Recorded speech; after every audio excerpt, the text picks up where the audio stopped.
हे छठी मैया, अब तो आप आ ही गई हैं। मेरी एक सवाल को जवाब देकर जाइए कि जो मैंने चुपचाप सहा है वो कब चीख चीख कर भुगतेगा। यानी कि जो मैं निर्दोष होकर भी सहा है, ये आंखें कब देखेगा उसे चीख चीख कर भुगतते। मैं निर्दोष होने की सजा कब तक भोगूंगी छठी मैया। कभी दोषी को भी सजा दीजिए माँ। निर्दोष व्यक्ति पृथ्वी पर घुट घुट कर कब तक रोएगा। हे माँ, निर्दोष व्यक्ति पृथ्वी पर चुपचाप रहकर कब तक सहन करेगा। माँ, दोषी को सजा कब मिलेगा। हे माता, वो चीख चीख कर जिसे मैंने चुपचाप भुगता है वो चीख चीख कर कब भुगतेगा माँ।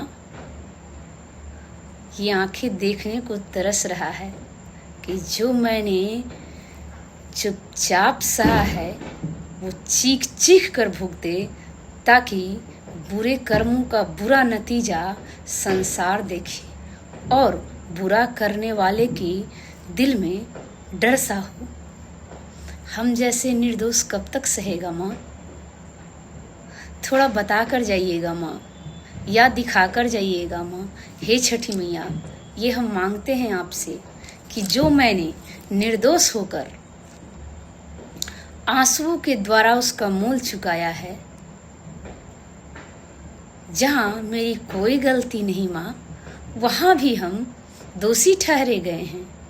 जहाँ मुझे अपमानित नहीं होना चाहिए था माँ, वहाँ भी हम अपमानित हुए हैं।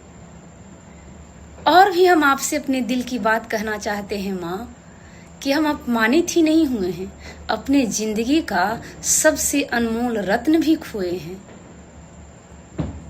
उसी वजह से माँ, फिर वो तमाशा हम कब देखेंगे माँ। हे माँ, इतना ही प्रार्थना है जिसकी वजह से मेरी जिंदगी में चुप होकर चिल्लाना पड़ा, अंदर अंदर घुटना पड़ा, उसकी तमाशा पूरा दुनिया देखे माँ, पूरा दुनिया देखे माँ। और हम उम्मीद करते हैं कि हे छठी मैया, आप जब अगले साल आएंगे तो हम आपको आभार प्रकट करेंगे कि हे माँ, जो हमने मांगा था वो पूरा हुआ।